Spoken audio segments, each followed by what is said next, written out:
It's another edition of Time About the Movies, and today we're taking a look at the movies of Thanksgiving weekend 1992, November 27th, or in this case, November 25th. And, well, there's actually three movies that came out this weekend wide, but we already looked at one of them a couple weeks ago, and that was Aladdin, which we opened in limited release 2 weeks ago, and then opened wide this weekend, so nothing more to say about that one. But we'll look at the two other big new releases that came out this weekend. Two notable movies. Let's start with the biggest new release that came out this weekend, and that was Kevin Costner and Whitney Houston making her feature film debut in The Bodyguard.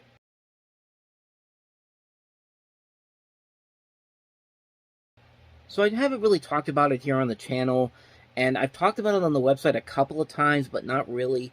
But when it comes to Whitney Houston, I'm a big fan of her music. I mean, I really am. Like, it's hard not to really love her music with that voice that she has. I mean, like, I consider her to be one of the greatest singers ever. Like whatever, like every time, like every once in a while, when I'm doing my research for these videos and for the website, I'll just put on some Whitney Houston music and start singing along because their songs are so catchy, and like I said, her singing voice is so good. Like, it's really amazing. So when I heard that she died about 10 years ago, I had never seen this movie before, so I wanted to see this movie for the first time, and I finally saw it, and really, how do I put this? There's a way to put this movie.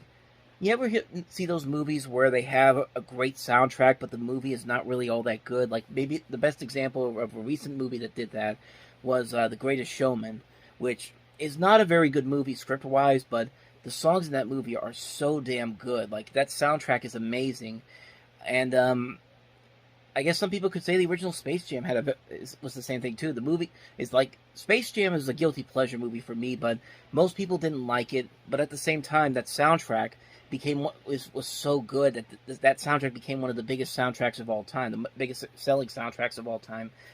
And then you have a movie like The Bodyguard, which is very much like those movies that I just talked about.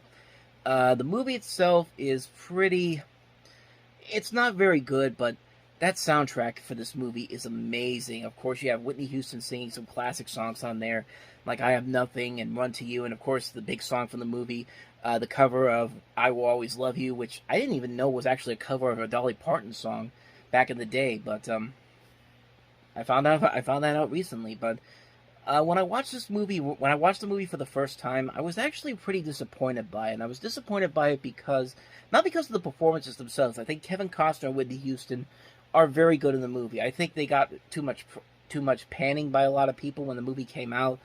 They're not bad. They're not bad in this movie. They really are working off each other very well, and you can see the chemistry there. But the biggest problem I think the movie has is the overall script. The script is in a way, I think the script doesn't really know what kind of direction it wants to go, what kind of a story it wants to tell, what kind of a twist it wants to tell.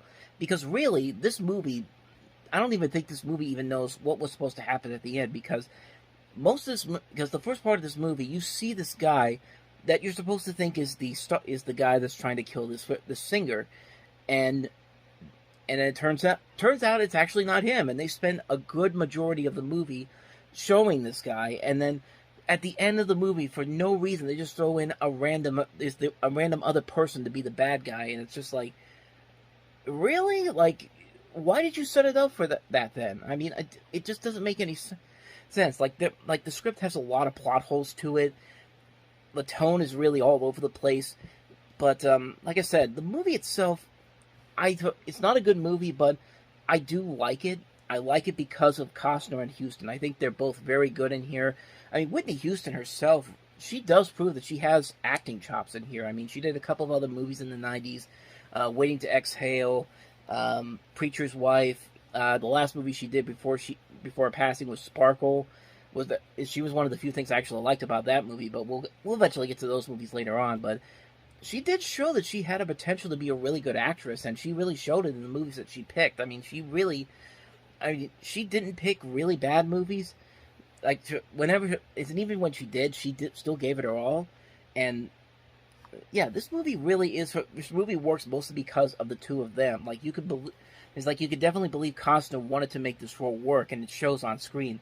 The funny thing is, this is a script that's been around since the 1970s. I think Lawrence Kasdan, who wrote this movie, wrote it for Steve McQueen and Diana Ross, which I think would have been interesting. But Steve McQueen I think died in late '70s, early '80s. I think I'd have to look into that, but I think it was around then. Still would have been very interesting to see. I actually saw that Kevin Costner also was going to do a sequel with, of all people, Princess Diana. And then once she said yes to the script, I think a couple weeks later she passed away, and then that script went nowhere. And that would have been very weird to see how that would work as a sequel. It would have been interesting to see if Princess Diana could actually act, but at the same time, yeah, it would have been very weird to do. Like, I think the movie mostly works because of Houston and Costner. I think it's the reason why I keep going back to this movie, because they are the two things that carry the movie, and the soundtrack as well. The story itself is not exciting. The mystery is all over the place. It really doesn't know which direction it wants to go. I feel like this movie was kind of rushed into production to cash in on Whitney Houston's success at the time, and yeah, it wasn't. Yeah, it's not a good movie, but it is one that I go back to every once in a while, mostly because of the soundtrack, mostly because of Whitney Houston, and mostly because of Kevin Costner. Not a great movie by any means, but for someone like me who really likes her music and wants to see her acting in this, like, it's fine for what it is. Like, it could have been a whole lot better script-wise, but as a whole, it's fine for what it is. I actually saw they're going to try to remake this movie, but I'm curious to see how they would do it. Like, maybe, like, I would figure maybe the Whitney Houston role would be someone like Beyonce,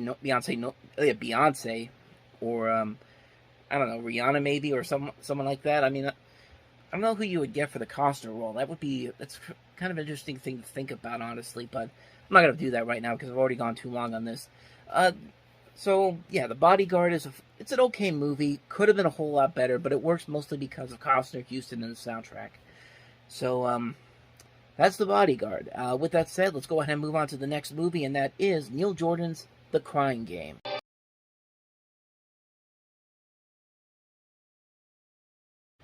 So the interesting thing about The Crying Game is that when it came out at just the right time. Because remember, this is 1992. We didn't have the internet. Twitter didn't even exist. Social media didn't exist. And this movie was heavily promoted by telling people not to spoil the big secret in this movie, which of course is the fact that Jay Davidson's character, who in the trailers and all that is seen as a woman, but it turns out she's actually a guy, and that's and at the time a lot of people tried to avoid revealing the big twists, but of course it didn't help that the Academy Awards kind of spoiled it when they said Best Supporting Actor Jay Davidson. I mean, that pretty much spoils the twist right there. Also, David Letterman had spoiled it too, I think, on when he did Late Night. But yeah, the movie definitely came out at the right time, because I feel like a movie like this, once this movie would have gotten shown to a festival, the spoiler would have already been out there already, and they would have ruined the surprise of the film.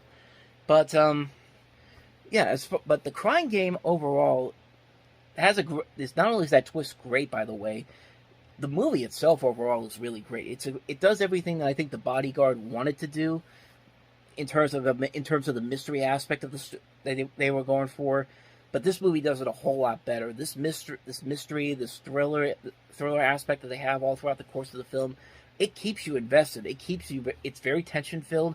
It's very interesting to see what happens. You're so invested in how this is going to end, and it just gets you right from the get-go and just keeps going and going and going. The acting overall is great in here. Stephen Ray is great in this. Jay Davidson. You see a young Forrest Whitaker in here. Neil Jordan directed this movie. He also won an Academy Award for writing the script. Was also nominated for Best Picture and Editing. And it's really a terrific, terrific film all around. It's a wonderfully made film. It's a movie that just keeps you on the edge of your seat all throughout the course of the film. And you're just wondering where is this all going to go out to in the end? Like, how's this going to pan out? And when it sticks the landing really well. It's a well-made mystery. It's a fantastic film overall. Great film all around. Visually stunning. A great twist. Great cast overall. What more can I say about The Crying Game? It's just such a great movie. I really don't need to say anything else about it. If you haven't seen The Crying Game, I probably spoiled it for you, but come on, it's been 30 years, man. You should have had an idea of what it is by now. But if you haven't seen it and you still want to see, if you haven't seen it, I'd say definitely see it, because you're missing out on a terrific, terrific film. So on that note, we wrap up another edition of Time About the Movies. Next time we meet, we'll jump into the last month of '92, December, with two movies, including Eddie Murphy in the political comedy The Distinguished Gentleman, from the director of My Cousin Vinny, and also High Strung, starring Steve Oedekerk from Kung Pao Into the Fist, and one of the people who wrote Jimmy Neutron, and Jim Carrey in one of his earliest film roles. We'll take a look at both of those movies next time, but until then, thank you very much for watching, and thank you for checking out these videos. If you want to see more videos like this, please hit the playlist on the next page, check out the previous episode, and I'll see you guys tomorrow for another episode. So thank you for watching. I'll see you next time, and until then, as always, take care.